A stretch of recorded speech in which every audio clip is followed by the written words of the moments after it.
La guerra entre Israel e Irán acaba de terminar. Se acaba de firmar un acuerdo de paz teniendo al presidente de los Estados Unidos como intermediario. Y a lo largo de estos días, esta guerra que será recordada como la guerra de los 12 días, nos hemos dado cuenta que no solamente ha habido un caos geopolítico, sino también dentro del terreno teológico, gente que se bombardea desde las diferentes posturas escatológicas que puede cada uno creer o profesar. Y hoy regresa un invitado al que ya le dije que lo voy a poner a caminar en un terreno minado y yo le dije, el tema es caliente, pero yo solamente voy a preguntar, así que el terreno es minado para ti. Pero realmente lo que vamos a estar haciendo es aquí mirar a la luz de las Sagradas Escrituras cuál es el rol del Israel étnico en los tiempos finales.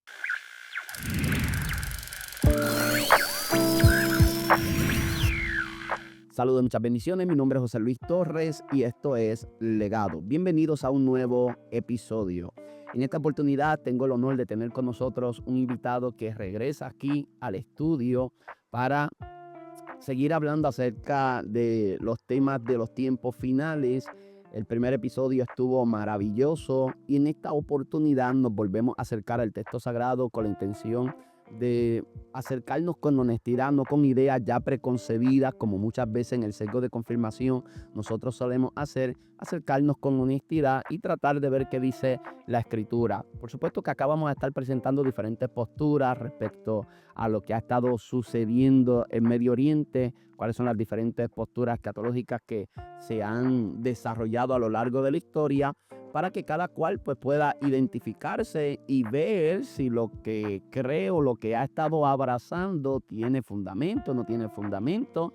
La idea no es herir ningún sector, la idea no es tratar de ineptos, de ignorantes a ningún sector. Todo lo que hablamos aquí lo hablamos desde una plataforma de respeto, lo hacemos con la intención de que Cristo sea glorificado y la iglesia pueda ser edificada.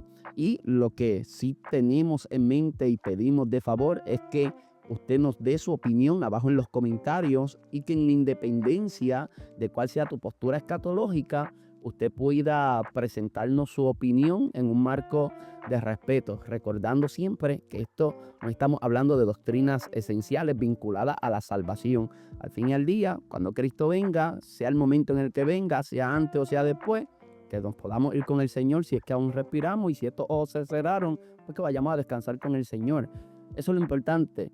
Y acá pues tengo un invitado de lujo que nos acompaña hoy, el pastor de la iglesia Renuevo Justo en Humacao, nuestro amigo el pastor Rafael Terresaco. El pastor, bienvenido al Legado. Gracias, José Luis. Saludos para ti, saludos para tu audiencia. Honrado de estar aquí.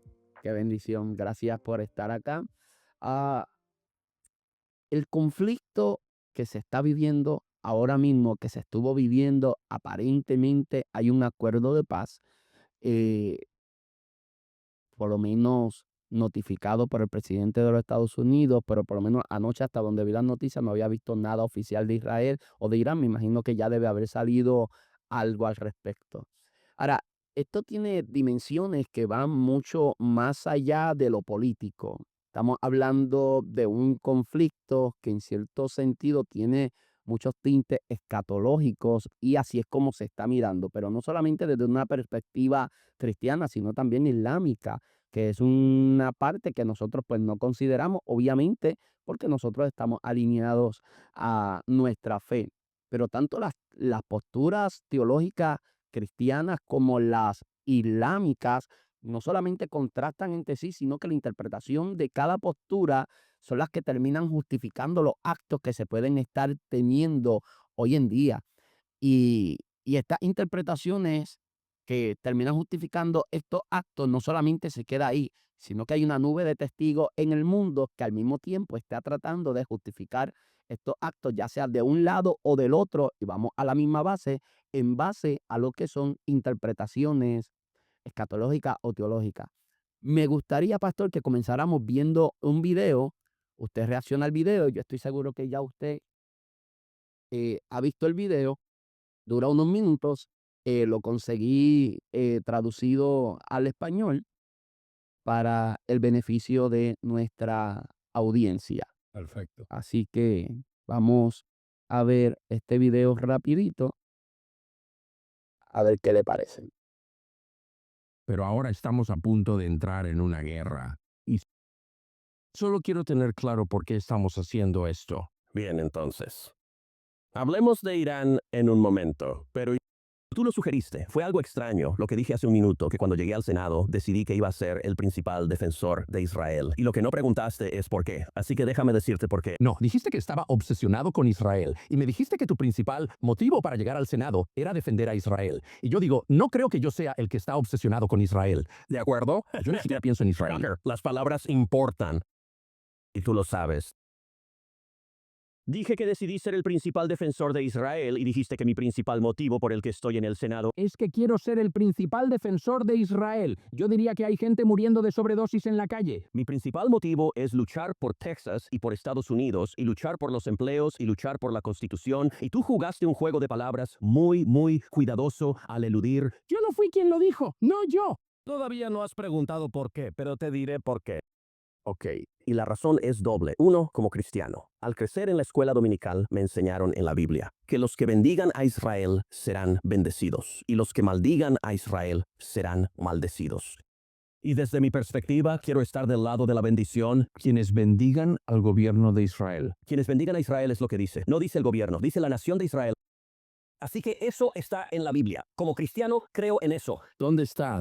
Te lo puedo encontrar, no tengo la escritura en la punta. Saca tu teléfono y usa Google. La cita está en Génesis, pero estás citando una frase de la Biblia. No tienes el contexto. No sabes dónde está en la Biblia. Esa es tu teología. Estoy confundido. ¿Qué significa eso siquiera? Tucker, Soy cristiano. Quiero saber de qué estás hablando. ¿de dónde viene mi apoyo a Israel? Número 1. Porque bíblicamente se nos ordena apoyar a Israel. Pero 2. Espera. No voy a esperar. Espera, eres un senador y ahora estás soltando teología. Y soy cristiano y puedo opinar. Como cristianos debemos apoyar a Israel. Se nos ordena apoyar a Israel. ¿Qué significa eso? Quienes bendigan a Israel, bendecidos. Espera, define Israel. Esto es importante. ¿Bromeas? Este es un pasaje mayoritariamente cristiano. Define Israel. ¿No sabes qué es Israel? Sería el país sobre el que has hecho como 49 preguntas. Así que de eso, Génesis, de eso está hablando Dios. Israel sí. Y eso, las fronteras, el liderazgo actual, habla de la entidad política de Israel. Habla de la nación de Israel y las naciones existen. Habla de una nación. Una nación era el pueblo de Israel. Es la nación a la que Dios se refiere en Génesis. ¿Es lo mismo que el país dirigido por Benjamin Netanyahu en este momento? Sí. ¿Lo es? Y por cierto, no está dirigido por Benjamin Netanyahu como un dictador. Es un No país es democrático que eligió. Es el primer ministro. ¿Qué? Pero es como, ¿sabes? Estados Unidos es el país dirigido por Donald Trump. No, el pueblo estadounidense eligió a Donald Trump. Es exactamente el mismo principio. Esto es tonto. Estoy hablando de la entidad política del Israel moderno. Sí, lo es. Entonces, ¿crees que de eso? Ok. Ok.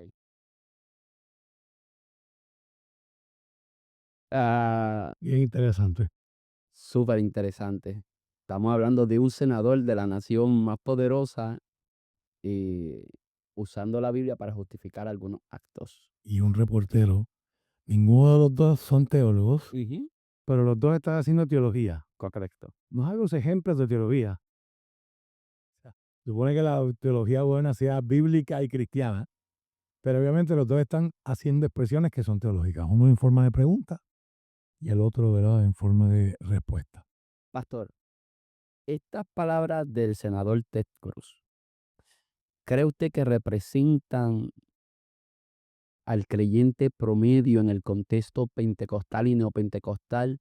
¿Cree que representa esa la postura de la mayoría de los creyentes pentecostales y neopentecostales? Sí, es la mayoría, especialmente aquellos que, como dijimos en el podcast pasado, aquellos que han abrazado una visión dispensacionalista de la escatología. Y ahí es que usted ve expresiones como Israel es el reino de Dios. Pues si Israel es el reino de Dios, todo lo que pasa con Israel hay que mirarlo desde una perspectiva del cumplimiento de las profecías o el fin.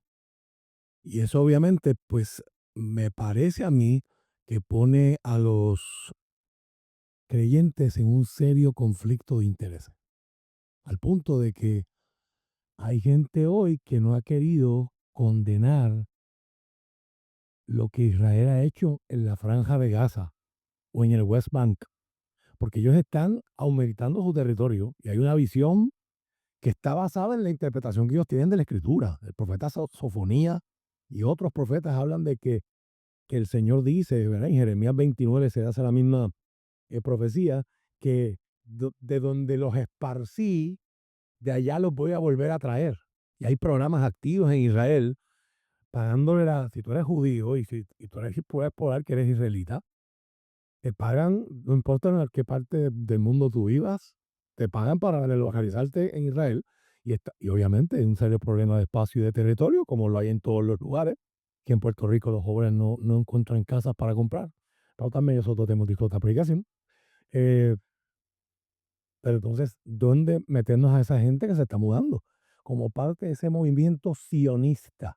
Esa palabra es bien clave para un debate como este, porque el sionismo es un movimiento organizado con mucho dinero y que ha influido todas las áreas de la cultura norteamericana, ¿verdad? El mainstream media, la academia y todo.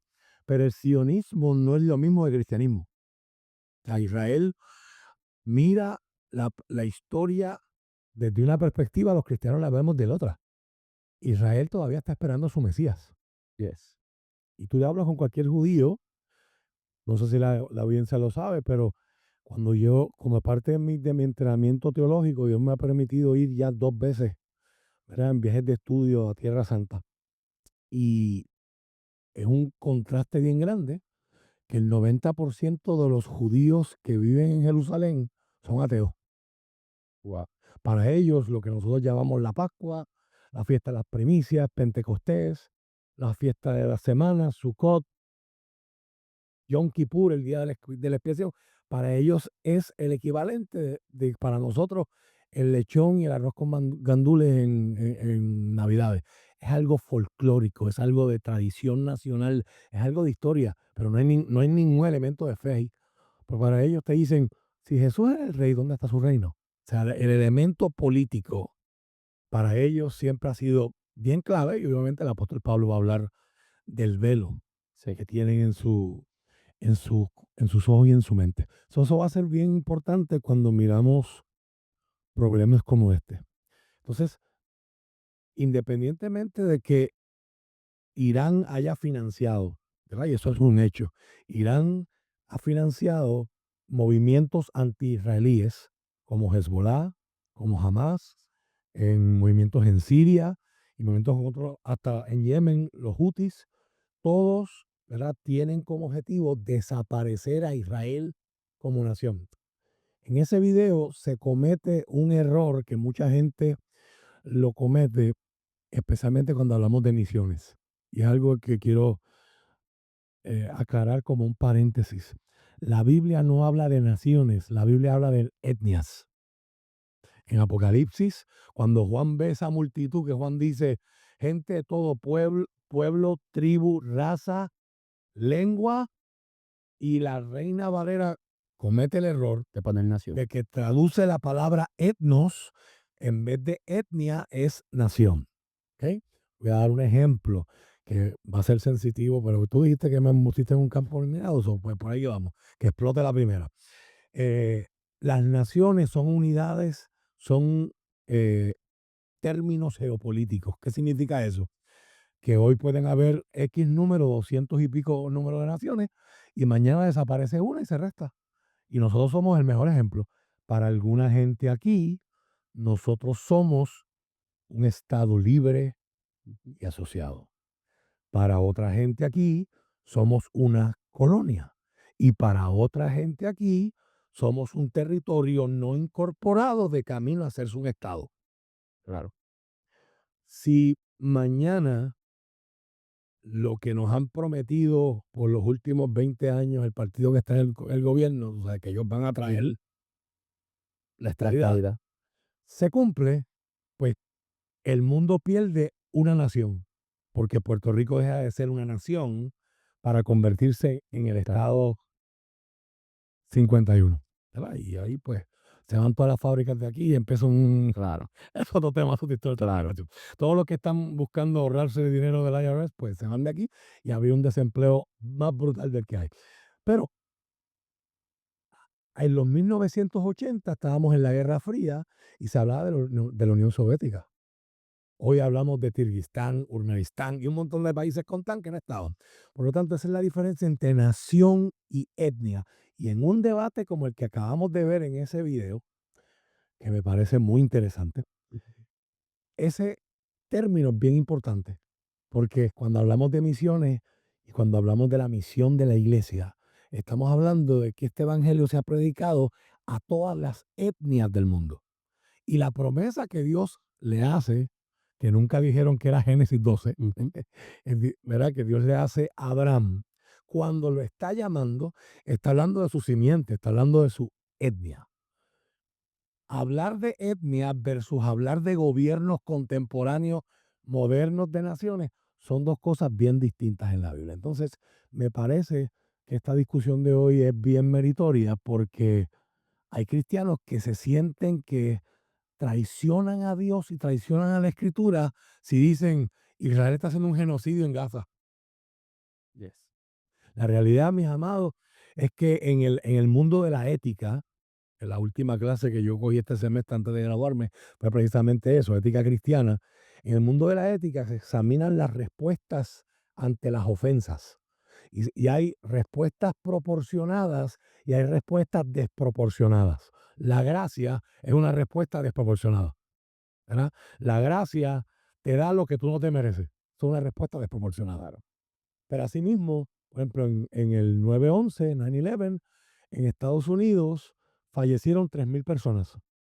Y eso provocó o facilitó la agenda de gente que necesitaba una guerra por intereses petroleros y económicos, al igual que eso está todavía en este asunto. Todas las guerras, make no mistake, como dicen los americanos, todas las guerras son por recursos. Si hay gente en Harvard que está postulando ya hace 10 años atrás que nuestra generación va a ser la primera generación en ver guerras por agua y por comida. Todavía las estamos viendo por petróleo y gas natural, que es lo que está escondido detrás de todo esto. Eso suena distópico. Fuera distópico, correctamente, porque la población mundial sigue creciendo, los recursos no aumentan, son limitados, y para que unos tengan mucho en forma del 1% de la gente mundial que tiene más riqueza que la mitad del planeta, pues tiene que haber otra gente que es bien pobre. Entonces, hay gente que se siente que si yo digo algo mal de Israel, le estoy fallando a Dios. Y hoy perseguimos aclarar esa perspectiva. En el 9/11 murieron 3.000 personas, pero ¿cuántas personas murieron después en la guerra de Irak y Afganistán? ¿Cuántas bombas? ¿Cuántos? O sea, se cayeron 3 edificios, que hay gente que dice hoy, y usted se mete en las redes y lo va a encontrar, hasta en los videos y los documentales de Netflix, uno ve las pequeñas explosiones cuando las torres están cayendo, ¿verdad? Que fue una demolición controlada, dicen por ahí, ¿verdad? Porque esos edificios se cayeron En el mismo lugar. perfectamente hacia abajo. Una cosa que solamente Dios en Jericó hizo lo mismo, pero delante de Dios sí lo puede hacer sin carga escondida, ¿verdad? Explotando a la vez. Pero ese es un ejemplo de respuesta desproporcionada. Israel sufrió un ataque. Como yo le dije a mi congregación el domingo, Israel posee una de las agencias de inteligencia más poderosas del mundo, se llama el Mossad.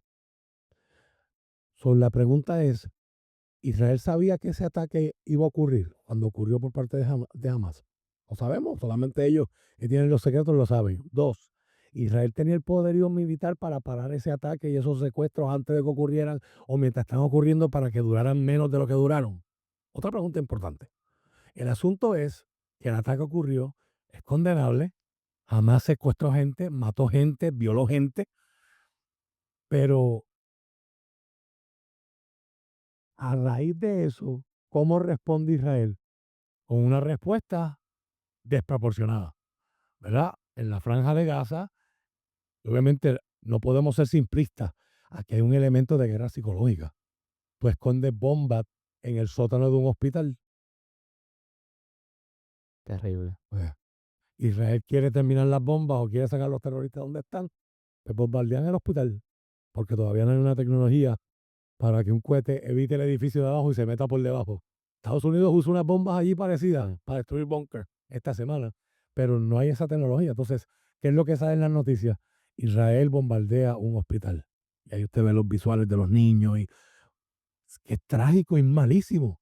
Pero obviamente estamos en el contexto de una guerra y la guerra es trágica para ambos lados. Pero hay gente hoy que dice, no, yo no puedo decir que Israel está abusando de los palestinos. Sí, pues los palestinos tienen AK-47 y bazooka, y Israel anda con aviones, con bombas nucleares, con una tecnología de defensa, 3 escudos diferentes, el de hierro, la onda de David, y el tercero se me olvidó el nombre, ¿verdad? O sea, son tecnologías mucho más avanzadas de lo que tiene esta gente, estas milicias, pero también estas milicias están respaldadas económicamente por Irán.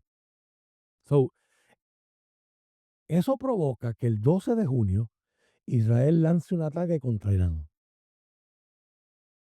donde los israelitas afirman haber asesinado, haber eliminado el más alto comando y los científicos de mayor jerarquía en el programa nuclear de Irán.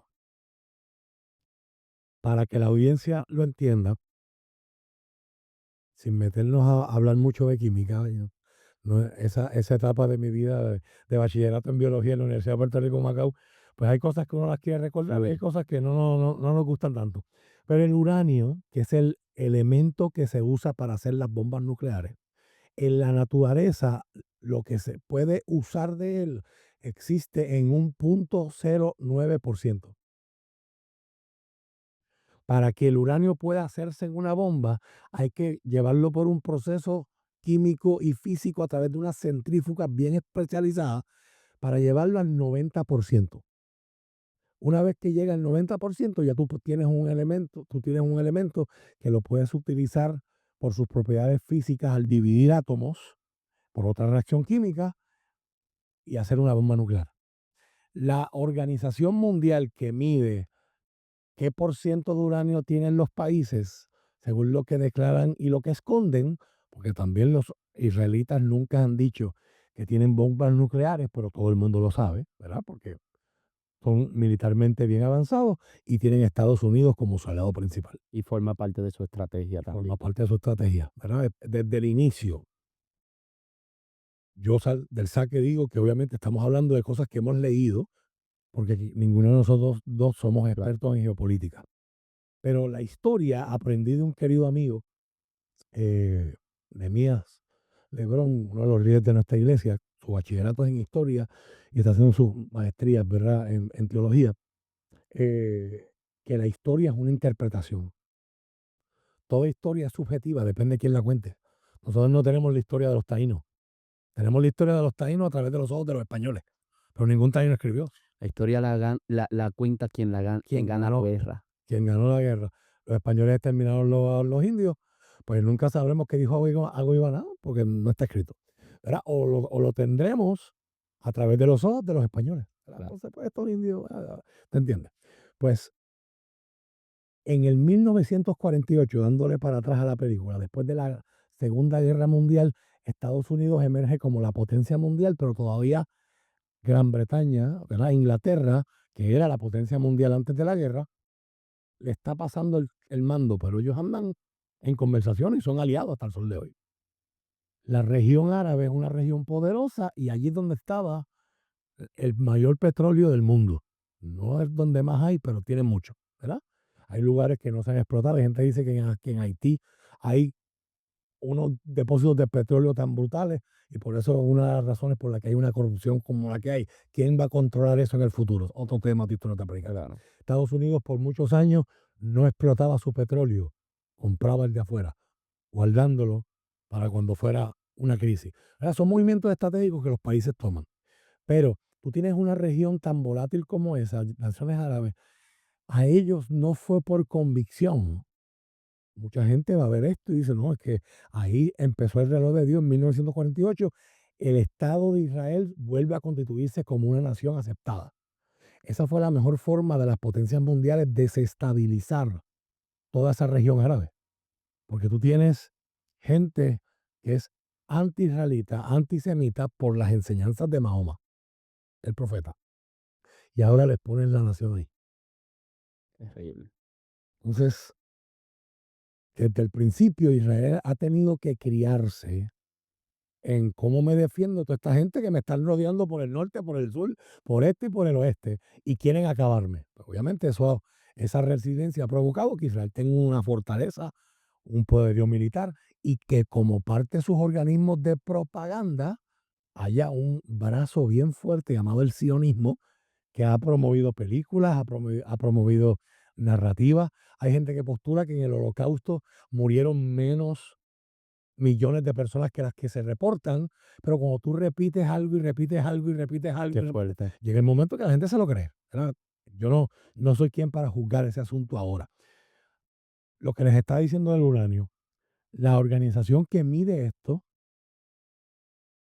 dice que Irán, y si usted quiere buscar la organización, las siglas son OIEA.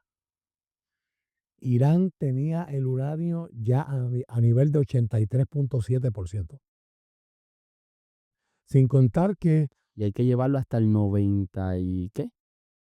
todas las administraciones, empezando con Clinton, George Bush padre, Clinton, George Bush hijo, Obama, Biden, todas han estado haciendo acuerdos con Irán dándole billones de dólares para que para que no desarrollaran una bomba nuclear.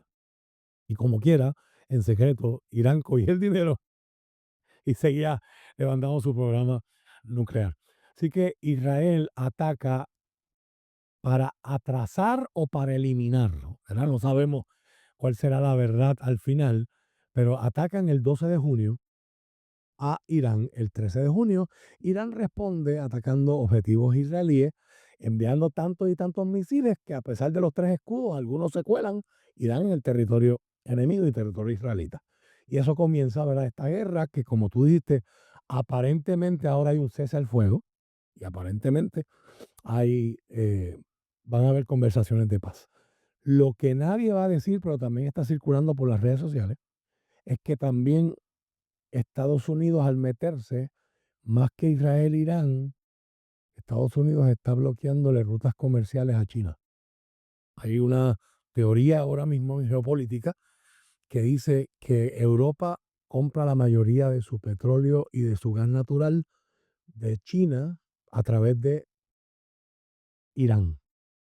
Y hay naciones como Corea del Norte, como Rusia, que también a través de una flota fantasma compran petróleo ilegalmente de Rusia y de China y de otros lugares porque lo hacen a través de una flota naval clandestina. Otro tema. El asunto es que se hizo una vía de tren y unos viaductos que comunicaban a China con Irán sin tener que pasar por el estrecho de Hormuz, que si usted recuerda, el sábado fueron los ataques de Estados Unidos a Irán. El domingo Irán votó el Parlamento para cerrar el estrecho de Hormuz. Si usted cierra el estrecho de Hormuz, ya China tiene cómo bypasearlo, buen puertorriqueño, cómo darle la vuelta. Por eso, pero hay gente que postula que los bombardeos de Estados Unidos no solamente destruyeron los búnkeres donde estaba lo nuclear, aunque hay gente que dice que Irán se enteró antes y movió el material del uranio, pero como quiera le destruyen el equipo necesario y los Y científicos. atrasa todo. Los atrasa. Pero que también se está interrumpiendo esa vía para que China no pueda vender ese petróleo.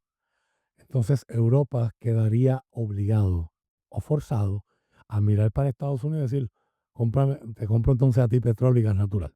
So, aquí hay motivaciones comerciales. Sí, Estados Unidos no es un salvador desinteresado. Aquí hay, cada cual Todo está el mundo está buscando. buscando sus intereses. Claro, definitivamente. O sea, que el asunto no es que haya paz y el asunto no es que haya democracia. Hay unos intereses y los intereses son por recursos que son limitados. Ahora, lo interesante de este conflicto, José Luis, es que para entrar al tema de Israel, es que Irán es lo que en la Biblia se llamaba Persia. Ujú. Cuando tú miras el cautiverio que Israel tuvo que atravesar, Israel fue oprimido primeramente por los egipcios.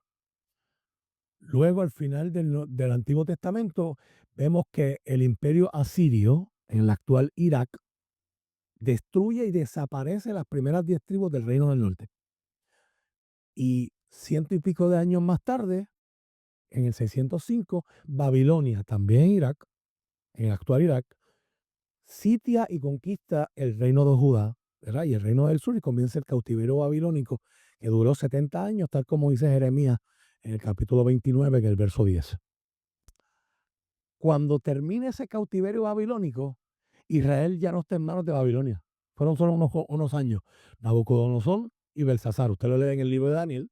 Y la misma noche donde Daniel dio la interpretación de la escritura en la pared, Mene, Mene, Tekel, Uparsin, pesado ha sido en balanza y ha sido hallado falto. Los medios Esa misma persas. noche, una alianza entre los medos y los persas invaden y conquistan Babilonia. Pasa Israel a manos de una nueva potencia, una nueva alianza. Esa alianza no es estable, empiezan a pelear entre ellos, Persia gana. Al final del Nuevo Testamento, del Viejo Testamento, perdón, antes de los 400 años de silencio, lo último que nos enteramos es que son los persas los que están en control de Israel, y de todos los opresores de Israel, fueron los mejores que lo trataron. El rey Ciro permite, como está Dios envuelto en el asunto, es la palabra de Dios.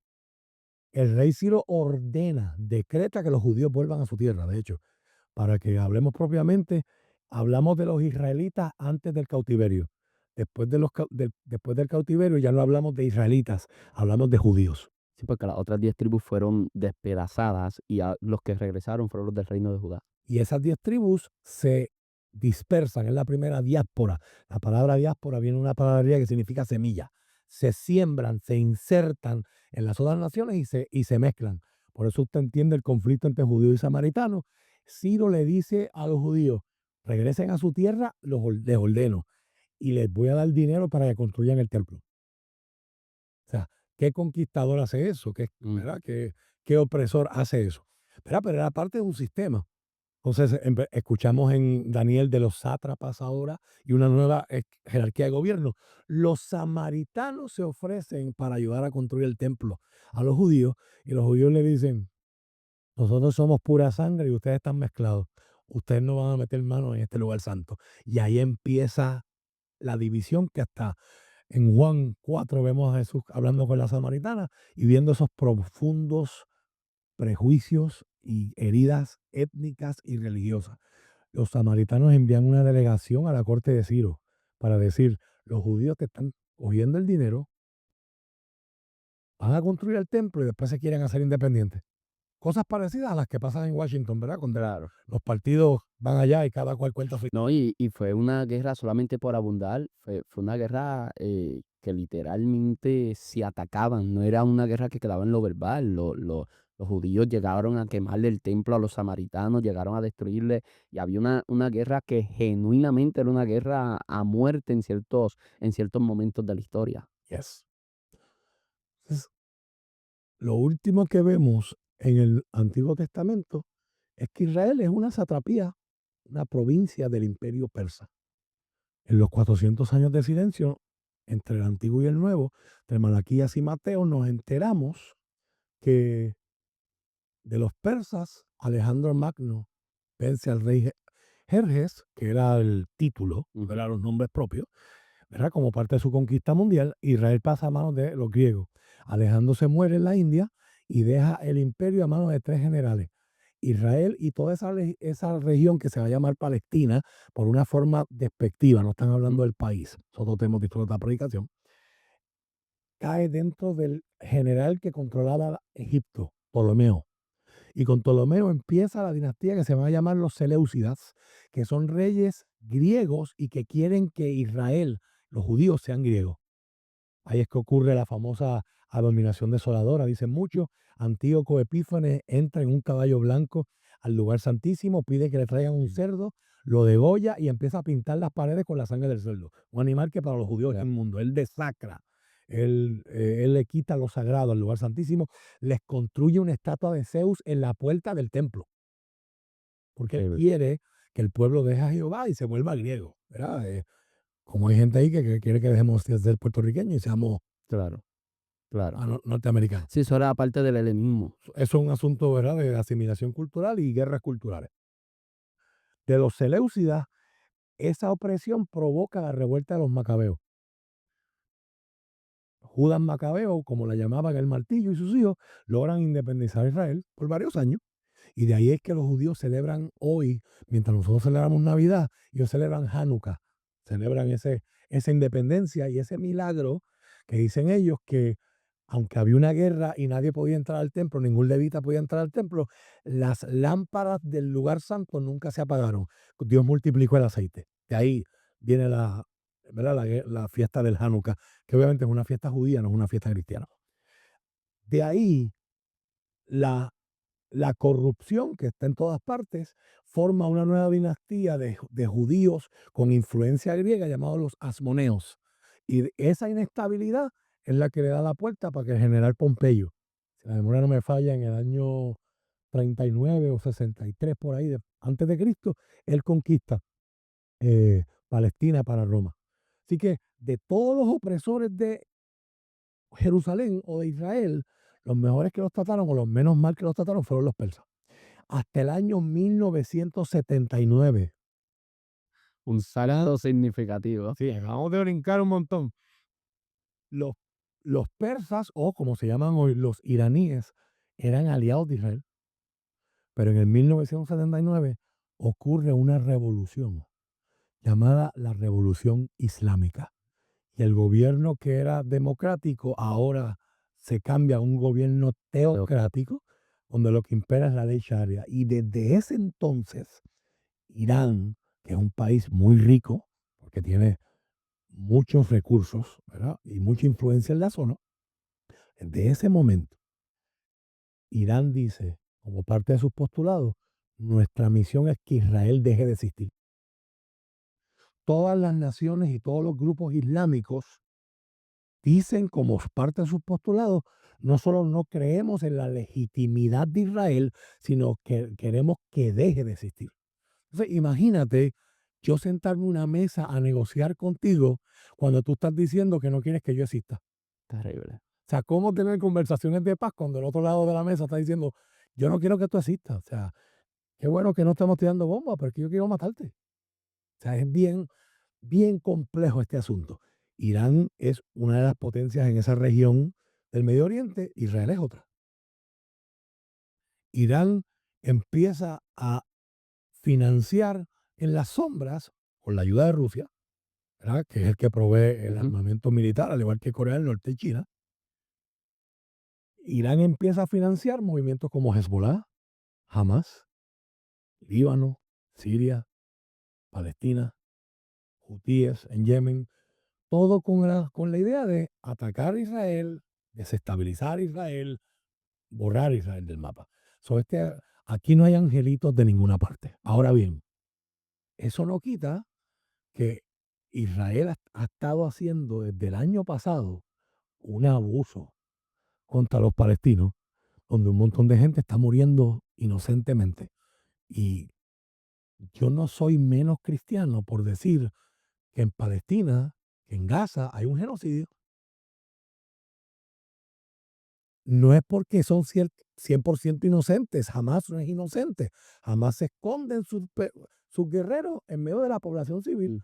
Y al que hable y diga que están allí lo matan, es un asunto no de convicción, es un asunto de opresión. Si Israel, para matar a los que están escondidos, abusa de los que no tienen que ver nada con el asunto, ¿verdad? Porque la doctrina es que el fin justifica los medios, ¿verdad? Maquiavelo. Entonces, tenemos este conflicto y muchos cristianos, para entrar entonces en el tema, se sienten como que, ¿y ahora qué hago? O sea, no, tengo que bendecir a Israel, tengo que orar por Israel y tengo que respaldar a Israel. Y la pregunta de hoy es, ¿será eso bíblico? Aquí es donde llegamos a lo interesante, pastor, porque entonces cuando nos acercamos al texto sagrado nosotros, por lo general, nos suele suceder a nosotros los que venimos de un contexto pentecostal y casi por default, discúlpeme, dispensacionalista, casi por default, pues nos comienza a suceder algo que nos cuenta a nosotros diferenciar cuando la Biblia está dando promesas al Israel étnico a cuando la Biblia está hablando de un Israel espiritual. Y esta diferencia del Israel espiritual o del Israel étnico no es algo del Nuevo Testamento. Desde el Antiguo Testamento nosotros podemos ver que hay promesas espirituales que aunque se menciona a Israel, no necesariamente se está hablando de la nación, y lo sabemos por interpretaciones que más adelante vamos a ver en el Nuevo Testamento, interpretaciones que nos hacen los autores inspirados. Entonces, la pregunta que nosotros deberíamos hacernos en base a que acabo de mencionar el Israel étnico, el Israel espiritual, la pregunta sería, pastor, ¿existen dos Israel? ¿Existe un Israel étnico, un Israel espiritual? ¿Existen dos Israel? ¿Hay un solo Israel? ¿Por qué línea nos tenemos que ir? ¿Existe la teología del reemplazo? ¿Existe también lo que es la continuidad? ¿Existe entonces el dispensacionalismo que comienza a dividirlos por completo? Entonces, ¿cuáles son las diferentes variables que hay respecto a esta temática? Ya las mencionaste, ¿verdad? Pues, Sí. brevemente. eh, Parte, como tú muy bien dices, se parte de un error, y para terminar el pensamiento del video que vimos, se parte del error de que esa promesa de Génesis 12 a Abraham es una promesa a una nación. De Génesis 12 a Génesis 50, nosotros vamos a ver, el Génesis cuenta dos historias. La historia de la humanidad, de Génesis del 1 al 11, a través de cuatro grandes eventos. El número 4 en la antigüedad representaba totalidad. Por eso usted ve que en el altar de bronce habían cuatro cuernos. Dios es Dios supremo en el norte, en el sur, en el este y en el oeste. Y obviamente los cuernos en aquella cultura significaban poder. En la nuestra significa otra cosa. Por eso hay que entender, ¿verdad?, el contexto cultural a la hora de aplicar la Biblia, ¿verdad? Pero en Génesis del 1 al 11 se da la historia del mundo, de la humanidad completa, vista por Moisés en esos 40 días que Dios le está mostrando cosas en el Sinaí, pero de acuerdo a lo que él puede entender. Él la va a contar a través de cuatro grandes eventos: creación, caída, diluvio y la Torre de Babel. Y después que uno ve la creación de las naciones por los diferentes lenguajes que se dividen en la Torre de Babel, uno está emocionado. ¿Y qué pasó después? Hay un break abrupto. Y en Ur de los Caldeos había un hombre llamado, ¿y qué pasó aquí? Entonces empieza la historia de Israel como pueblo. Y también Moisés la va a contar con un número 4, cuatro patriarcas. Si pasamos de un lente amplio Sí. a un lente Enfocado. enfocado, es a donde quería llevar la gente. Entonces, en Génesis vamos a ver a Dios, después de la caída, como juez de la historia. Interviene con actos de salvación. Y aquí se le fría el cerebro a mucha gente, porque los actos de salvación de Dios no necesariamente son buenos. El diluvio fue un acto de salvación. La Torre de Babel fue un acto de salvación. Dios interviene en la historia para que sus propósitos sean cumplidos. Pero en Génesis del 12 al 50 vamos a ver que ahora Dios va a ser el protector y el preservador de una promesa. La promesa que un pueblo trató de llegar al cielo a través de la Torre de Babel. No lo lograron, no podían. Ahora Dios dice: como ustedes no pudieron llegar a mí, yo voy a llegar a ustedes. Y se va a empezar a cumplir la promesa del protoevangelio, como se le llama en teología, de Génesis 3:15. A la serpiente Dios le dice: tu descendencia estará enemistada con la descendencia de la mujer para siempre, pero de la descendencia de la simiente de la mujer van a ser uno que te va a aplastar la cabeza. Todos nosotros sabemos ya quién es ese uno. Entonces, Dios va a preservar esa promesa a pesar de que todas las familias que la cargan son disfuncionales. Y vamos a ver a Abraham mintiendo, haciendo trampa, lo vamos a ver actuando también éticamente, vamos a ver a Jacob, que imagínense, vamos a ver a Isaac, vamos a ver a José, y en todos, a pesar de los errores, y errores que pueden ser garrafales, por poco el rey filisteo Abimelech, ¿verdad? Ujú. Vamos a llamarle filisteo por usar un nombre más genérico, por poco se acuesta con Sara porque Abraham duda de su hermana. Imagínense cómo eso hubiese afectado el linaje, ¿verdad? El DNA y la descendencia, ¿verdad? Del pueblo de Dios. Y Dios se le revela. No es que nadie le contó. Dios se le revela para decirle: no la puedes tocar. El que preserva la promesa no es Abraham, no es Isaac, no es Jacob, no es Israel, no es José, es Dios. Entonces esa promesa del que te bendiga, yo lo voy a bendecir, está ligada a entender eso. Israel en el Antiguo Testamento va a ser el pueblo que Dios se va a formar para él. Es una nación que Dios va a decir a los profetas, tú eras insignificante, yo te Terrible. escogí. ¿Dónde nace esa nación? Nace a los pies de una montaña llamada el Sinaí. Dios se les da a conocer después de sacarlos de Egipto. Interesante que Dios mismo le dice a Moisés en Génesis 15, antes de cumplir lo que te acabo de decir, de que toda tierra que has pisado va a ser de tuya y de tu descendencia, yo voy a permitir que ellos desciendan a Egipto y estarán cautivos por 400 años. Ahí tenemos el paralelo de los 400 años de silencio antes que venga Cristo en el Nuevo Testamento, porque Cristo se va a ver como un nuevo éxodo, una nueva salida de salvación, un nuevo escape de salvación. Entonces, en medio de esa experiencia, Dios libra a Israel de el cautiverio de Egipto y Dios se les revela en Éxodo 19. Pasados 3 meses de haber salido de Egipto, llegaron al Sinaí. Y con la ley es que se establece ese berit, la palabra hebrea para pacto, que es la que le da origen a la palabra griega que conocemos como testamento. Ese primer acuerdo que va a definir los términos, las regulaciones, las responsabilidades, los deberes, los privilegios, los derechos de nuestra relación. Yo seré tu Dios si ustedes son mi pueblo. Israel iba a tener una nación, iba a ser como nación tendría una asignación, perdón. Si a alguien le interesa este tema, los libros de The Mission of God, The Mission of God's People, los dos son escritos por el irlandés Christopher J. Wright, que es un tremendo teólogo bíblico. Él argumenta en el libro The Mission of the Peoples of God, The Mission of God's People. Él argumenta que a diferencia de la iglesia, que la misión de la iglesia es vayan por todo el mundo y hagan discípulos de todas las naciones. La misión de Israel era quédate donde estás y vive diferente. Hoy tenemos derecho a un día libre a la semana, no importa en qué trabajemos. Ahí usted tiene el libro en pantalla.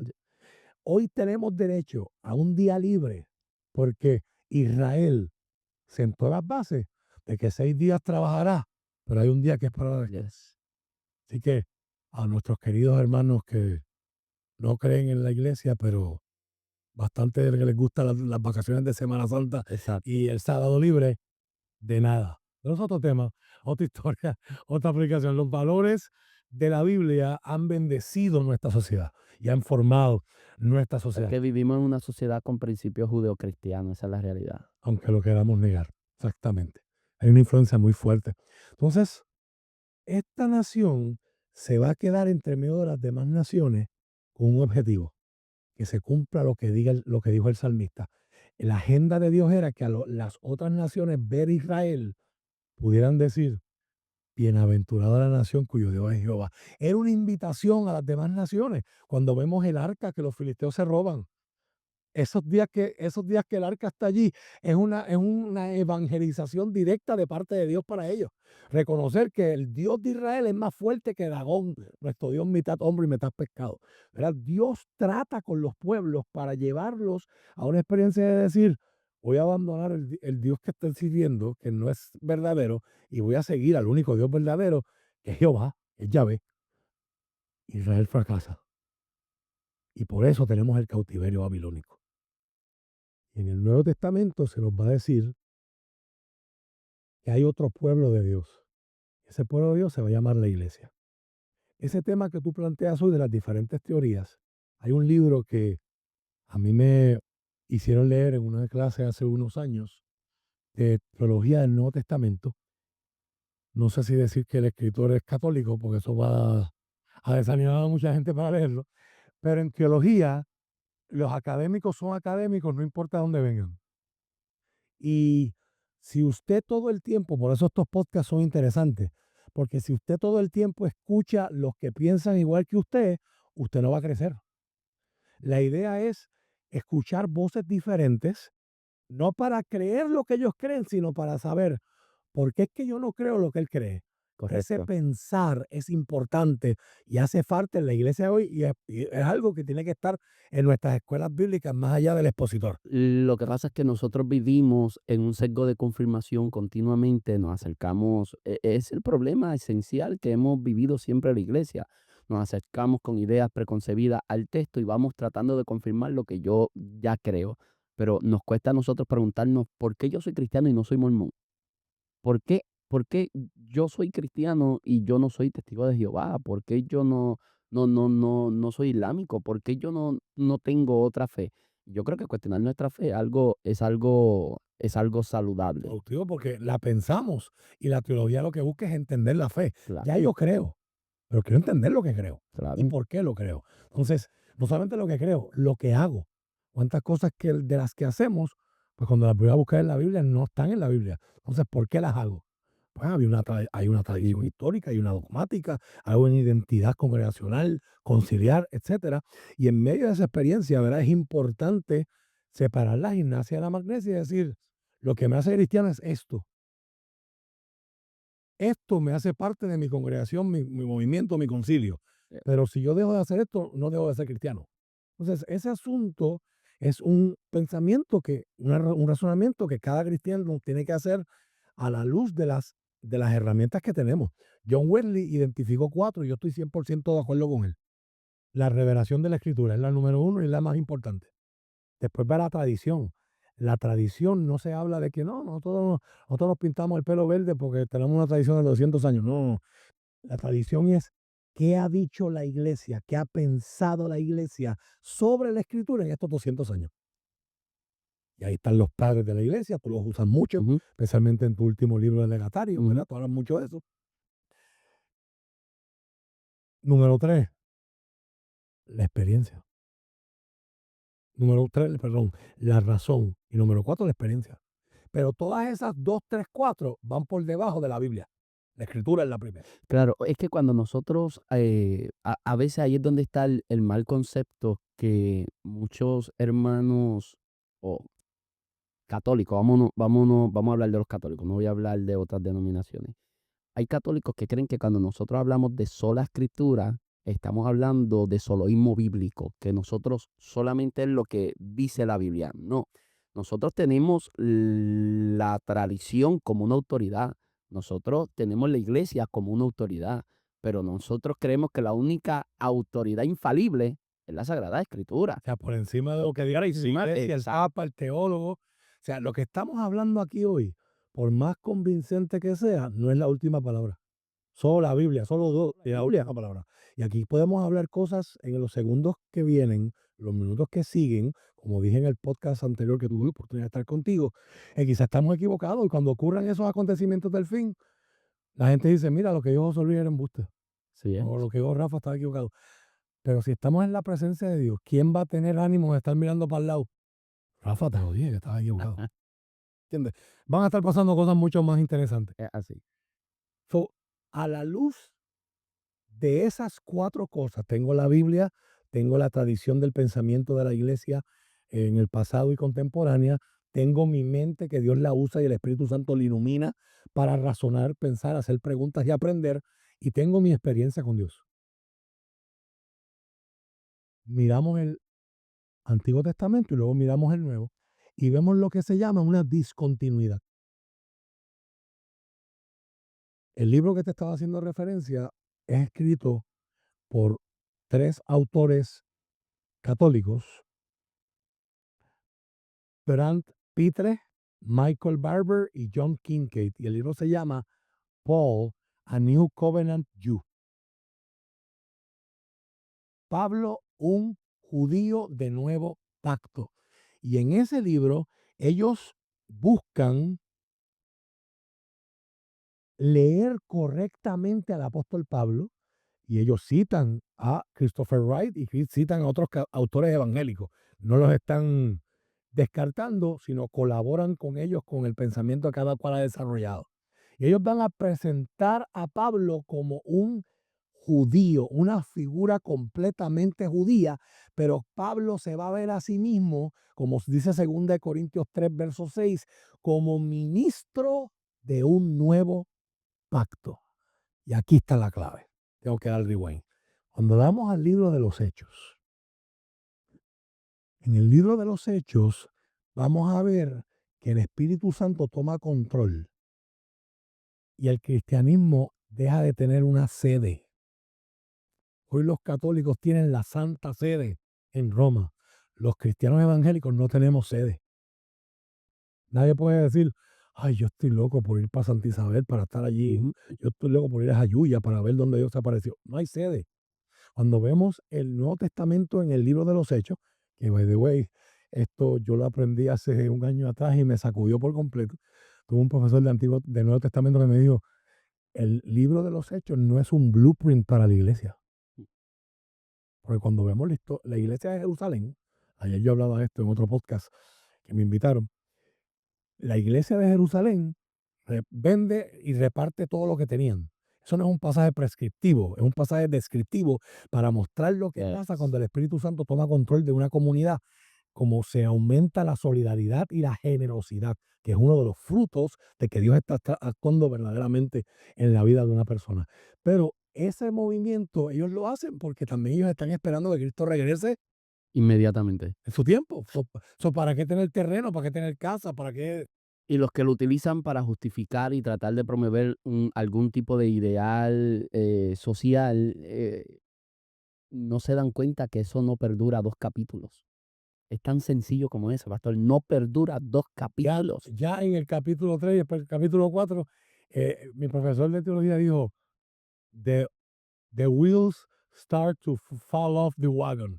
Se le empiezan a salir las ruedas a la carreta. Pero es que a veces nos sorprendemos de las crisis que hay en nuestra iglesia, pero si la iglesia no llevaba una semana y ya tenía problemas. Mientras estemos hechos de humanos, mientras la así. iglesia sea humana, no va a haber perfección nunca hasta que Cristo venga. Ahora, ¿qué está pasando en el libro de los Hechos? Para terminar ese pensamiento, no dejarlo en el aire, en Romanos Pablo dice que él está pretendiendo ir a España, pero está buscando ayuda para nuestros hermanos en Jerusalén. ¿Y por qué la iglesia de Jerusalén necesita ayuda ahora?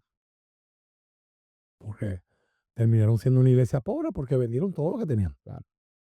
Ahora, cuando usted ve el movimiento del Espíritu en el libro de los Hechos, empieza en Jerusalén, pero tal como es el bosquejo, según dijo Jesús, sigue a Samaria, Judea, Samaria y después todo último en la tierra. Ya tan temprano como el capítulo 9, Saulo se convierte. Y en el capítulo 10 tenemos el Pentecostés gentil en la casa de Cornelio.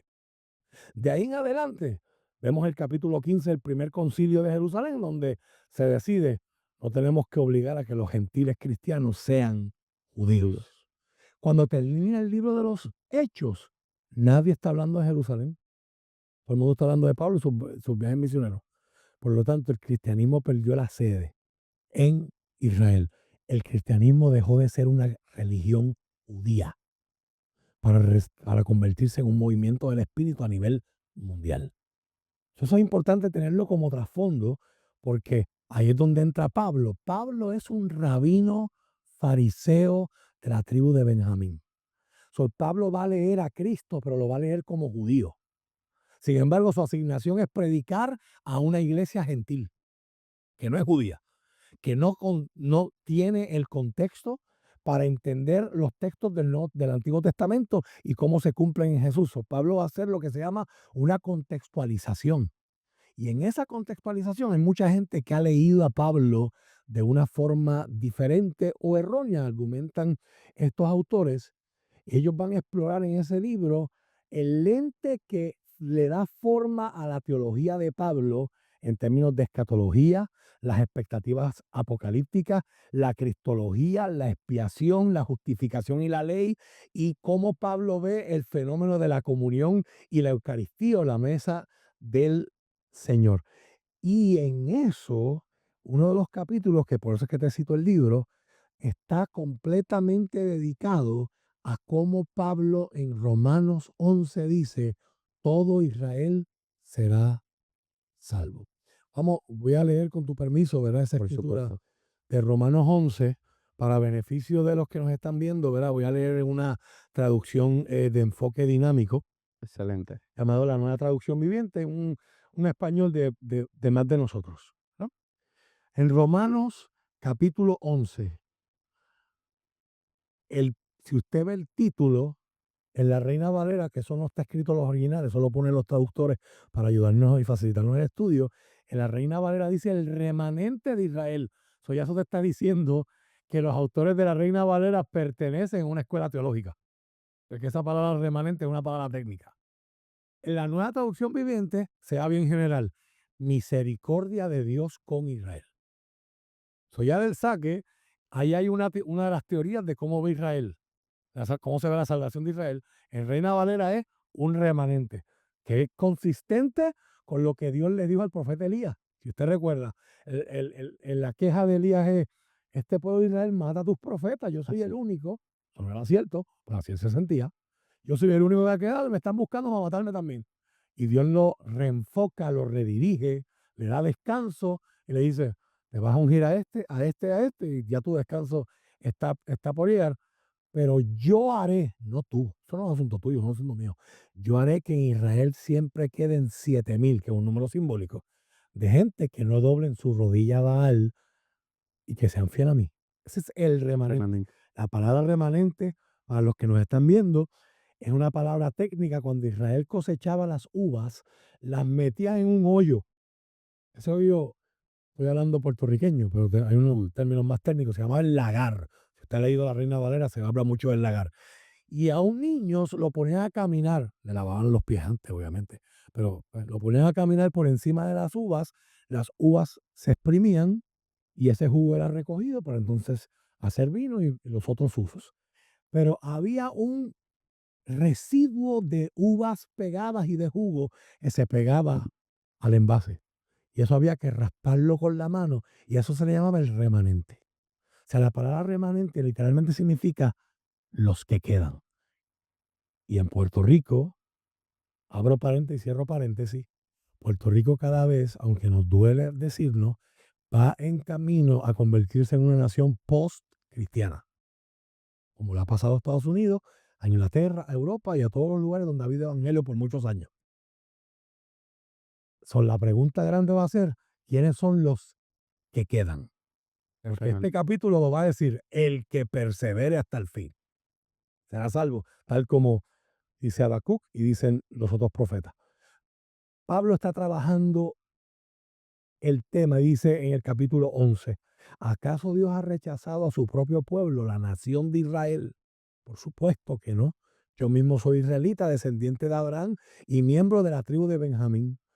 No, Dios no ha rechazado a su pueblo, al cual eligió desde el principio. Importante.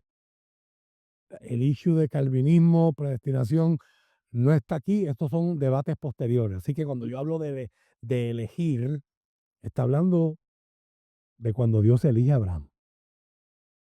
Porque quiso, no porque Abraham se lo merecía, ¿verdad? Como es para todos nosotros. El profeta Elías se quejó delante del pueblo, lo que yo acabo de citar. ¿Recuerdan la respuesta de Dios? Verso 4. Él dijo, no tengo a 7,000 más que nunca se han inclinado a Baal. Lo mismo sucede hoy, porque unos cuantos del pueblo de Israel han permanecido fieles por la gracia de Dios, es decir, por la bondad, por su bondad inmerecida al elegirlos, y como es mediante la bondad de Dios, entonces no es por medio de buenas acciones, por obras. Pero en ese caso, la gracia de Dios no sería lo que realmente es, gratuita e inmerecida. Así que la situación es la siguiente. La mayoría del pueblo de Israel no ha encontrado el favor de Dios que tanto busca. Hablando aquí de salvación. Unos cuantos sí lo han encontrado, los que Dios ha elegido, los que Dios ha querido. Pero el corazón de los demás fue endurecido. ¿Sí?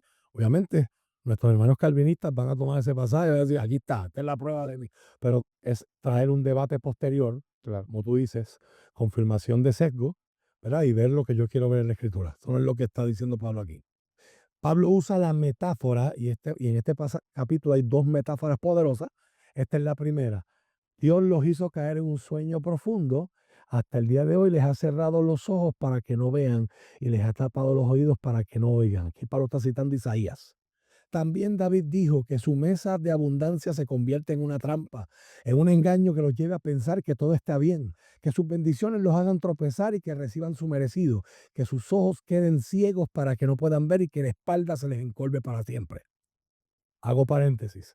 La escritura de la antigüedad, la gente veía como que el primer paso para el juicio era la altivez de espíritu, que los dioses endurecían el corazón de la gente para que se creyeran que eran la última hora del desierto y luego los humillaban.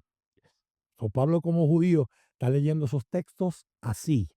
Nosotros no los leemos hoy así. Por eso lo tenemos que esto es otra predicación. Y viene la parte que yo quiero que usted escuche. ¿Acaso el pueblo de Dios tropezó y cayó sin posibilidad de recuperarse? De ninguna manera. El pueblo fue desobediente. Por eso Dios puso la salvación al alcance de los gentiles. Sin embargo, Él quería que su propio pueblo sintiera celos y la reclamara para sí. Ahora bien, es lo que te expliqué ahorita que dice Christopher Wright, que las naciones de alrededor sintieran celos y dijeran, Yo quiero. "Ve, Dagón, yo quiero, olvídate de hacer, olvídate de Baal, yo quiero eso, yo quiero a Jehová". Ahora bien, si los gentiles fueron enriquecidos porque los israelitas rechazaron la oferta de salvación de Dios, imagínese cuánto más grande será la bendición para el mundo cuando ellos por fin la acepten. Este es un texto que va a ser clave en las interpretaciones de cómo vemos Israel en el futuro. Menciono todo lo anterior especialmente para ustedes los gentiles. Dios me designó no apóstol para los israelitas, apóstol para los gentiles. Pongo énfasis en esto porque de alguna manera quiero hacer que los hijos de Israel sientan celos de lo que tienen ustedes. Recuerde lo que dijo Jesús, nadie es profeta en su tierra. Pablo está haciendo un juego de palabras con este asunto. Que sientan celos de lo que tienen ustedes los gentiles y entonces yo pueda salvar a alguno de ellos. Pues, o yo pueda ganarme para Cristo alguno de ellos, es lo que podemos interpretar. Si el rechazo de ellos hizo que Dios ofreciera la salvación al resto del mundo, la aceptación de ellos será algo aún más maravilloso. Será vida para los que estaban muertos. Es el nuevo nacimiento. Y dado a Abraham y los otros patriarcas fueron, dado que Abraham y los otros patriarcas fueron santos, sus descendientes también serán santos, del mismo modo que toda la masa de pan es santa, porque la porción que se da como ofrenda es santa. Aquí está aludiendo a la parábola de la levadura, Claro. que leuda toda la masa.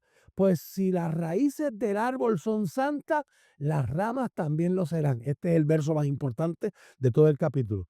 Algunas ramas del árbol de Abraham, algunos del pueblo de Israel han sido arrancadas y ustedes los gentiles, que eran ramas de un olivo silvestre, fueron injertados. Así que ahora ustedes también reciben la bendición que Dios prometió a Abraham y a sus hijos, con lo cual comparten con ellos el alimento nutritivo que conviene de la raíz del olivo especial de Dios. Por eso, hoy yo puedo participar de las promesas de Dios. En nuestra iglesia yo no enseño el diezmo como una obligación de que le está robando si no diezma. Es una promesa que es para Israel, Yes. pero yo puedo participar de ella. Gracias a Cristo, donde Dios dice, pruébame ahora eso. No me creas por fe. Pruébame ahora eso, Prueba. para ver si no reprendo al devorador, para ver si no te bendigo, verá, hasta que sobreabunde. ¿Quién en Puerto Rico puede decir que Dios no la ha bendecido hasta que sobreabunde? El hecho de que hoy yo escogí qué me iba a poner para venir para acá y tengo más que una ropa de ponerme, ya estoy bendecido sobre abundancia. El hecho de que me pude beber un café, Yes. el hecho de que estoy tomando agua, que no está contaminada, estoy bendecido más que sobreabunde. Así. No tuve que caminar 20 millas, 13 millas, como los niños en África, para encontrar un charco sucio y contaminado, para coger un galón y llevárselo a su casa. O sea, estoy bendecido más que sobreabunde. Ahora, mira la advertencia. Así que ahora ustedes también reciben la bendición que Dios prometió a Abraham y a sus hijos. Así que no se jacten, verso 18, de haber sido injertados para reemplazar a las ramas que fueron arrancadas. Ustedes solo son las ramas, Clarísimo. no son la raíz. Tal vez diga, bueno, esas ramas fueron arrancadas para darme lugar a mí. Es cierto, pero recuerda que esas ramas fueron arrancadas porque no creyeron en Cristo. Tú estás allí porque sí crees. Así que no te consideres tan importante, más bien teme lo que podría suceder. Pues si Dios no perdona las ramas originales, tampoco te perdonará a ti. ¿Y qué pasó con Salvo siempre salvo? Pues eso es otro tema, eso es otra historia, eso es otra predicación. Pablo está hablando claro aquí. Por eso es que no podemos leer la palabra con lentes nuevos. Hay que primero entender lo que significaba aquí, ¿verdad? Entonces, ¿qué está diciendo Pablo? Tú estás en el árbol porque estás en Cristo. Y esa es la definición de salvación de Pablo. Para Pablo, salvación no es una lista en la que te apuntan. Es un lugar donde por la gracia de Dios tú cooperas y tomas la decisión para colocarte. Eres agregado. Eres agregado. No te pertenece ese lugar. Como Israel tampoco le pertenecía. Pero Dios en Cristo nos ha constituido parte de su pueblo. Ya no somos Israel, somos el pueblo de Dios. Y ya por la respuesta, pues ya tú sabes por qué versión de esta discusión yo me inclino, pero vamos a seguir el texto bíblico. Fíjate en que Dios es bondadoso, pero también es severo. Es severo con los que desobedecen, pero será bondadoso contigo si sigues confiando en su bondad. En cambio, si dejas de confiar, tú también serás arrancado por completo. Aquí Pablo no está diciendo, no, es que si te fuiste, es que nunca fuiste de los escogidos. Ahora está diciendo, si dejas de confiar, serás arrancado por completo. Y si el pueblo de Israel abandona su incredulidad, volverá a ser injertado. Pablo no está diciendo que nos sacan a nosotros para meterlos a ellos, sino que el mismo espacio que hay para nosotros, lo hay para ellos y para todas las naciones de la tierra. Pero los que recibieron la revelación y el vehículo de la revelación progresiva de Dios fue el pueblo de Israel para el mundo. Tú, por naturaleza, eres una rama cortada de un olivo silvestre. Por lo tanto, si Dios estuvo dispuesto a ir en contra de la naturaleza al injertarte en un árbol cultivado, Él estará mucho más dispuesto a injertar las ramas originales en el árbol en que perteneces. Y aquí viene el debate. Mis amados, quiero que entiendan este misterio para que no se vuelvan orgullosos de ustedes mismos. Jáctense de Cristo, a ustedes, va a decir Reina Valera. Parte del pueblo de Israel tiene el corazón endurecido, pero eso solo durará hasta que se complete el número de gentiles que aceptarán a Cristo. Esto, mis queridos, es el equivalente de la señal que da el Mesías, que da Cristo en Mateo 24. Será predicado este evangelio en todo el mundo y entonces vendrá el fin.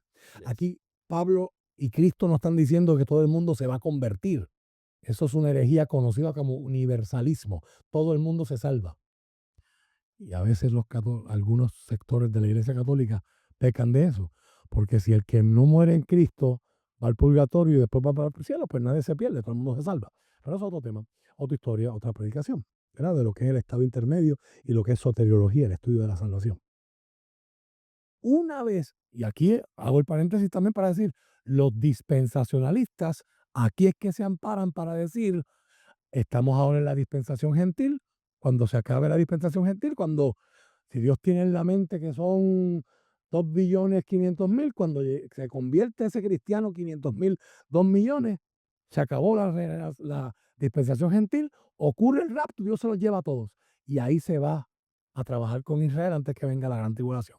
Y mientras está la gran tribulación, pues los que creímos en Cristo escapamos de todo sufrimiento y estamos cantando corito en el cielo mientras el mundo se rompa acabado. Y obviamente eso es una perspectiva bien atractiva para el que no quiere sufrir, ¿verdad? Pero si la idea es pare de sufrir, que ese eslogan está cogido, viene de una iglesia hereje en Y Brasil. también es una perspectiva que, vamos, que desde el principio se dijo que no se está atacando ningún sector, pero es una perspectiva que no tuvieron los primeros cristianos, que en los primeros siglos Lógica. es una innovación teológica. Dijimos en el podcast anterior, correcto. Esa es una realidad y la intención no es que nadie se sienta ofendido con esto, pero es una innovación y nosotros debemos ser capaces de reconocer de dónde sale y cuándo nace lo que yo estoy creyendo o afirmando creer. Si la memoria no me falla, yo te hablé en el podcast anterior del principio del fundamentalismo en la Escuela Teológica de Princeton, que hoy día es la facultad más prestigiosa del mundo de teología.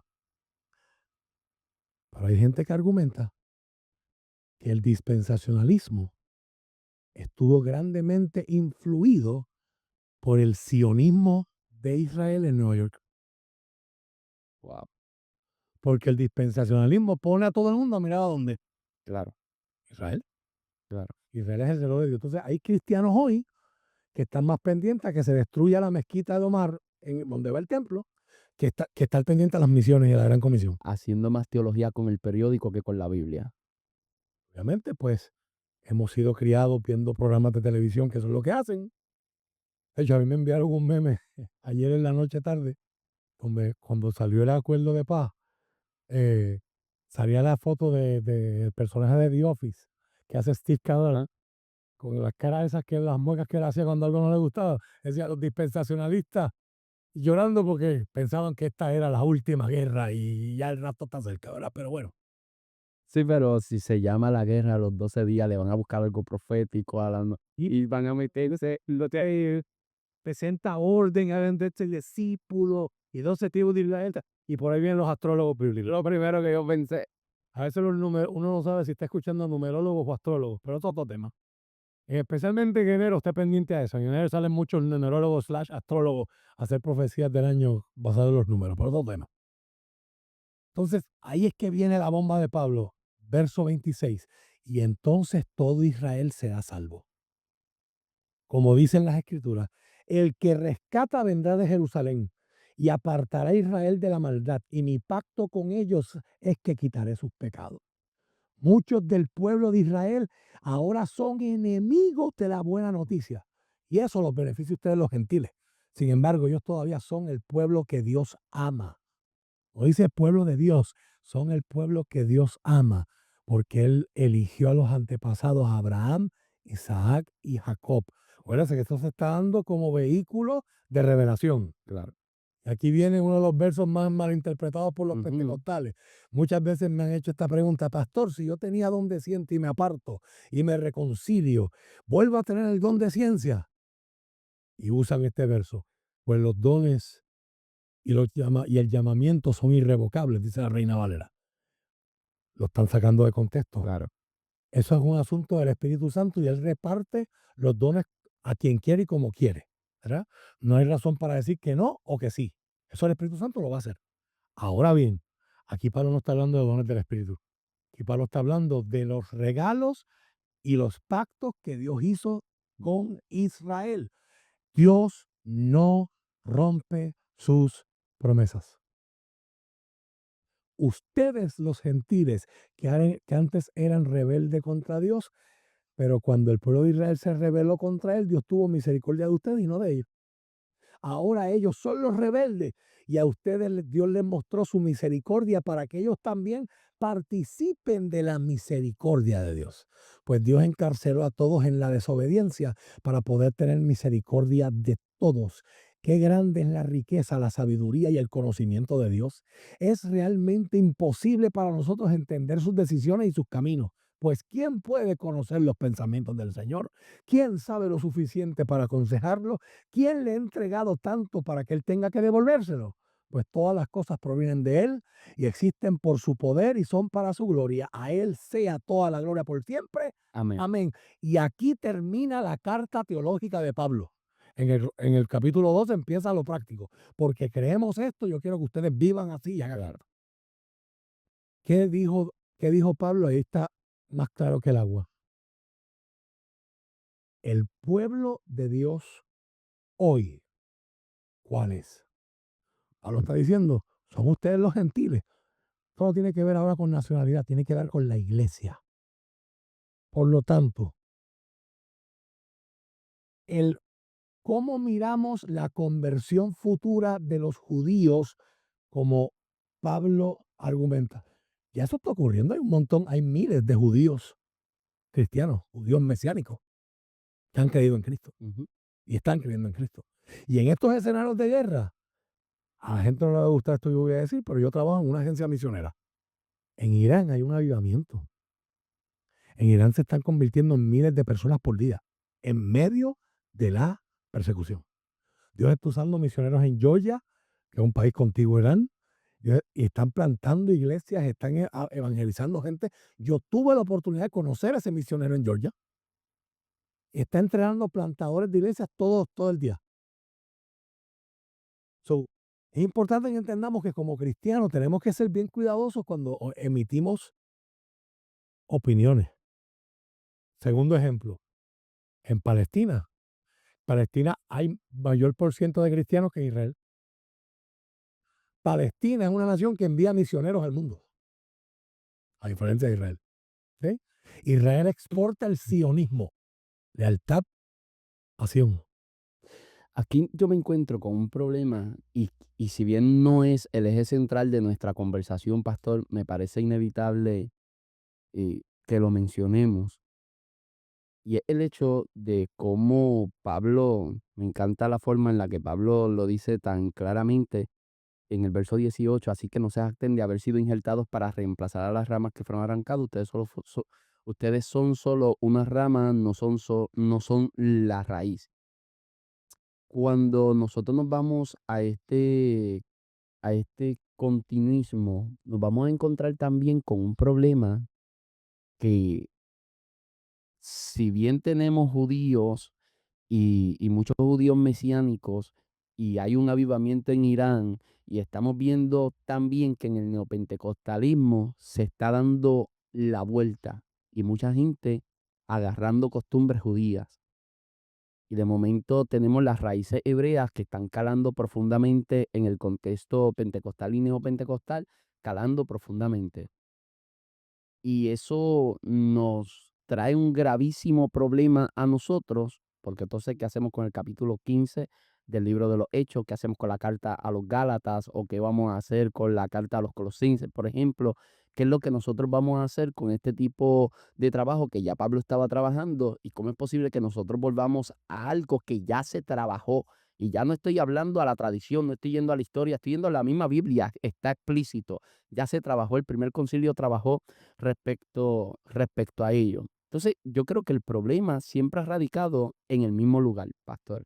El problema ha radicado en nosotros no haber podido identificar el Israel de Dios. Y me gustaría emplear esa expresión, el Israel de Dios. Cuando hablo del Israel de Dios, estoy entonces hablando de el judío mesiánico, y estoy hablando del creyente en Cristo Jesús. O sea, estamos hablando de la iglesia. Estamos hablando de la iglesia.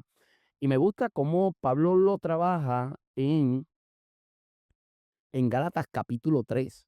Porque Gálatas capítulo 3, yo creo que lo deja bastante claro cómo el propósito de Dios, y usted ha venido desglosándolo de una forma magistral, porque Dios habla de Israel en el Antiguo Testamento y lo menciona como un sacerdote para las naciones. Y precisamente el sacerdote estaba como mediador, era lo que era la función de un sacerdote. El sacerdote representa Representa, frente al pueblo está ahí, y al pueblo frente a Dios. y al pueblo, Él lo dice como mediador. que es un mediador.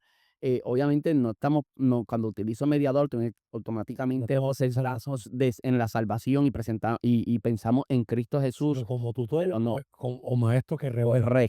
Correcto. Y en el Antiguo Testamento Dios nos presenta a Israel precisamente como ese mediador o sacerdote, que son las palabras que el Señor emplea. Y lo Ahora, va a hacer Pablo con la ley. lo mismo, lo mismo. Entonces, cuando nos vamos a Gálatas capítulo 3, el verso 6 dice algo fascinante. El verso 6 dice, así Abraham creyó a Dios y le fue contado por justicia. Sabed, por tanto, espérate, vamos a buscarlo. Lo estoy leyendo en la Reina Valera. Vamos a seguir con la Reina Valera. Sabed, por tanto, que los que son de fe, estos son hijos de Abraham. Y la escritura, previendo que Dios había de justificar por la fe a los gentiles, dio de antemano la buena nueva a Abraham diciendo, en ti serán benditas todas las naciones. O sea, aquí nos está incluyendo a nosotros en esa promesa. O sea, Dios no está improvisando. Lo importante que Pablo está haciendo aquí, y el takeaway importante es que Dios no improvisa y dice, Israel me falló. Deja de buscarme a los puertorriqueños a ver si pueden lograr. Ya nosotros estábamos en la mente de Dios. No somos el plan B. No hubo un plan B. No hubo un plan B. Por eso nos vamos más por la línea de la continuidad en vez de por la línea del reemplazo. No es como tal un reemplazo. No es como tal un reemplazo porque formaba parte de la idea de Dios desde el principio. Y me corrige, pastor, sin algo erro. Así Abraham creyó, diciendo: en ti será bendita toda la nación. De modo que los que son de la fe son bendecidos con el creyente Abraham. Porque todos los que dependen de las obras de la ley están bajo maldición, pues escrito está: maldito todo aquel que no permaneciera en todas las cosas escritas en el libro de la ley para hacerlas. Y que por la ley ninguno se justifica para con Dios es evidente, porque el justo por la fe vivirá. Y la ley no es de fe, sino que dice: el que hiciere estas cosas vivirá por ellas, hablando de las obras.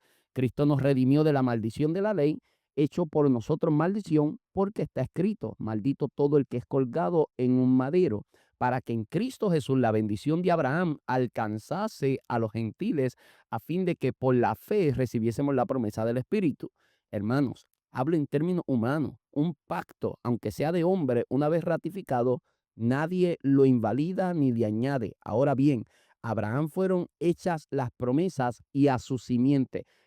Aquí es donde está la explicación. A Abraham fueron hechas las promesas y a su simiente. No dice y a las simientes como si hablase de mucho, sino como de uno, y a tu simiente, la cual es Cristo.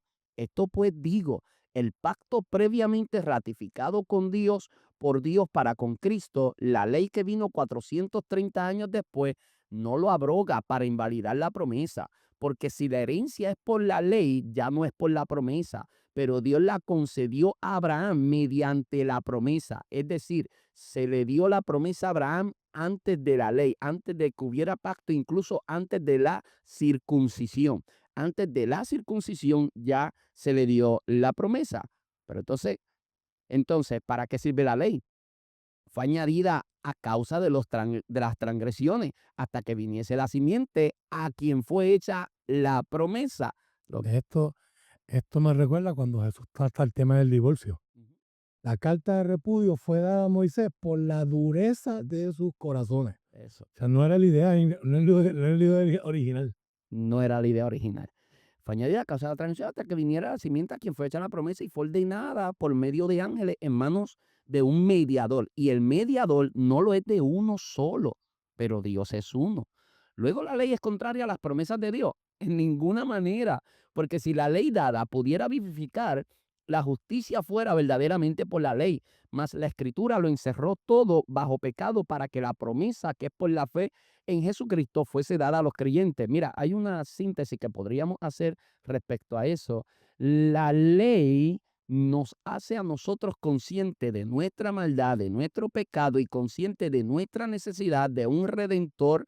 O sea, la ley nos apunta a Cristo, nos está apuntando a Cristo. El Espíritu Santo la usa para convencernos de pecado y llevarnos a Cristo. a arrepentimiento. ¿Sabe? Nos convence de que nosotros no tenemos lo necesario, de que necesitamos ser justificados. Entonces, luego, ¿la ley es contraria a las promesas? No, en ninguna manera, porque si la ley dada pudiera edificar, la justicia fuera verdaderamente por la ley. Más la Escritura lo encerró todo bajo pecado. A Jesucristo fuese dada a los que... Ok, pero antes que viniese la fe, estábamos confinados bajo la ley, encerrados para aquella fe que iba a ser revelada. De manera que la ley ha sido nuestro ayo para llevarnos a Cristo, lo que recién acaba de decir el pastor, a fin de que fuésemos justificados por la fe. Pero venida la fe, ya no estamos bajo ayo, pues todos sois hijos de Dios por la fe en Cristo Jesús. Porque todos los que habéis sido bautizados en Cristo, de Cristo estáis revestidos. Ya no hay judío ni griego, no hay esclavo ni libre, no hay varón ni mujer, porque todos vosotros sois uno en Cristo Jesús. Y si vosotros sois de Cristo, ciertamente el linaje de Abraham sois, y herederos según la promesa.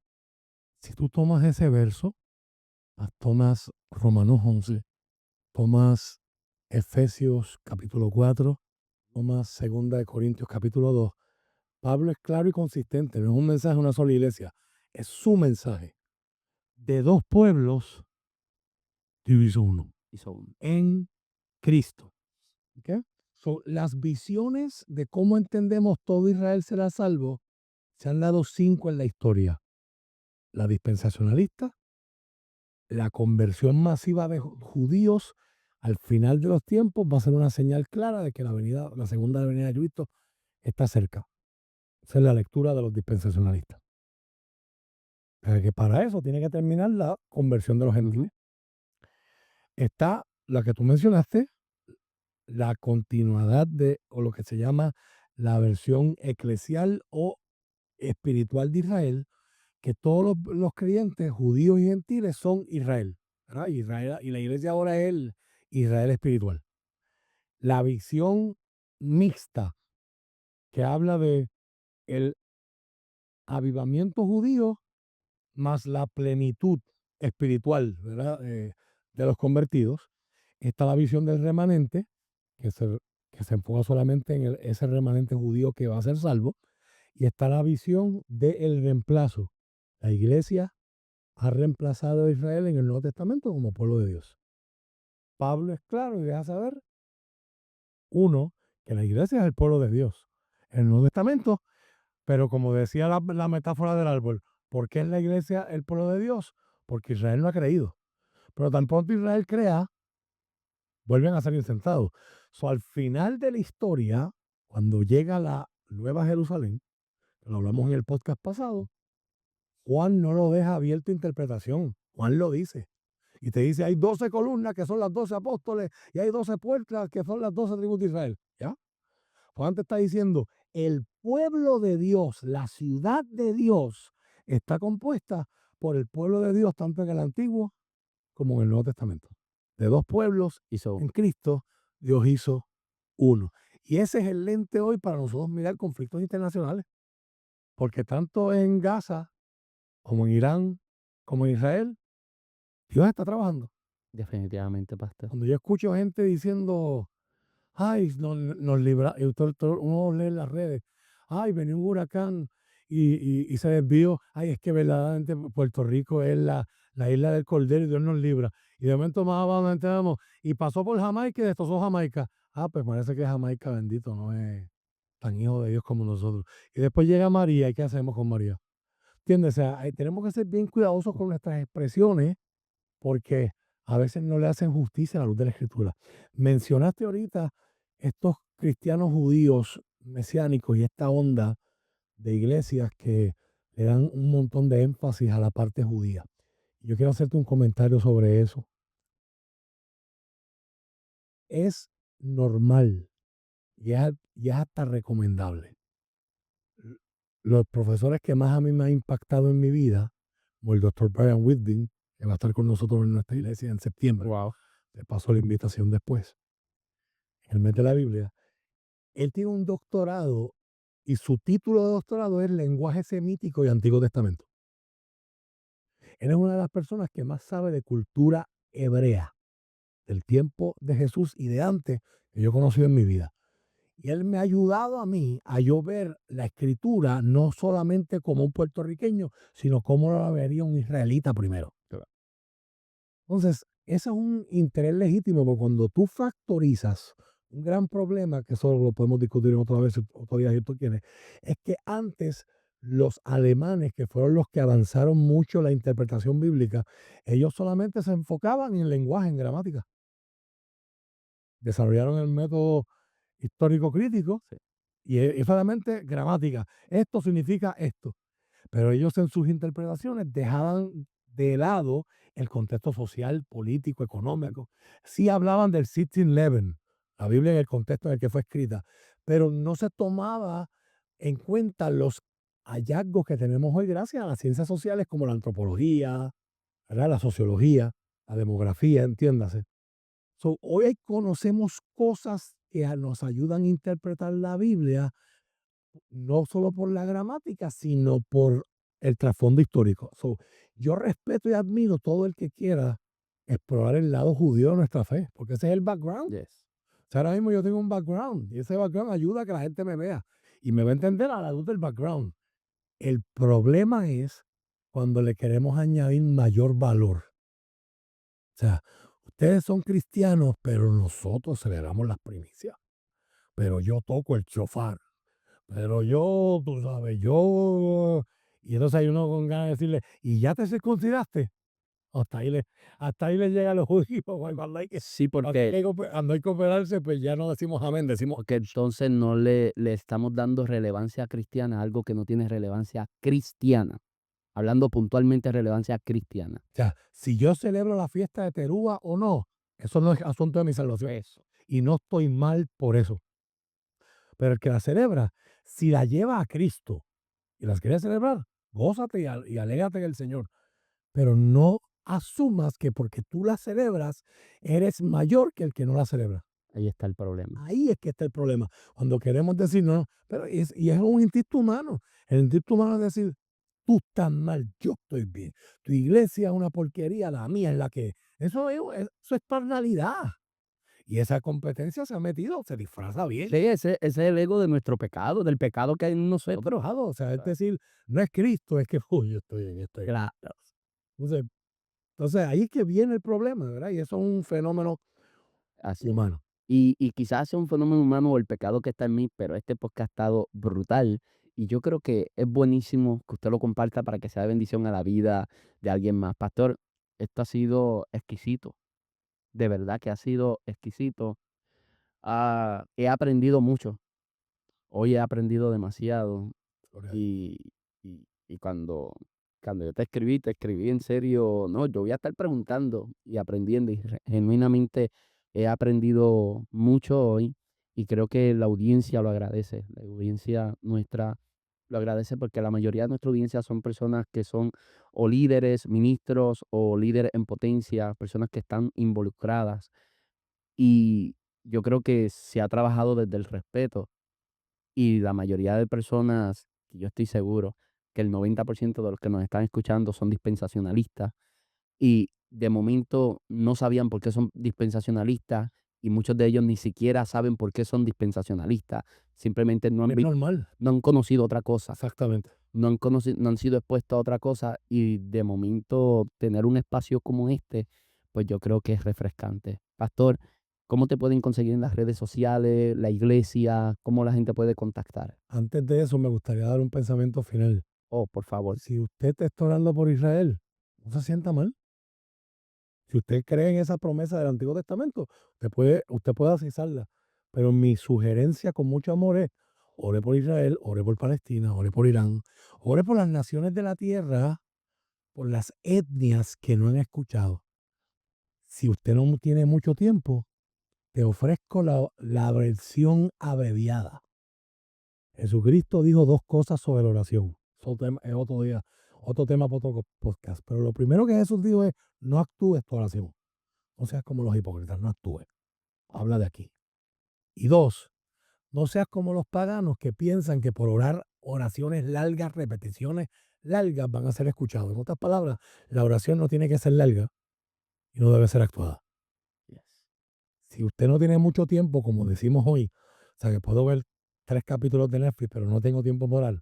Si usted es de eso, no hay problema, ¿verdad? El Espíritu Santo irá perfeccionando en usted la buena obra que comenzó desde el Yes. principio. Pero si usted tiene poquito tiempo para orar, ¿sabe cómo usted ora mejor? Los discípulos eran gente de adoración y le dijeron a Jesús cuando vieron su vida de oración, Maestro, enséñanos a orar. Los judíos son expertos orando. Y cuando los discípulos vieron a Jesús, dijeron, Maestro, enséñanos a orar. Jesús les enseñó una oración que no dura un minuto. Y en el centro de esa oración la petición es, venga a nosotros tu reino.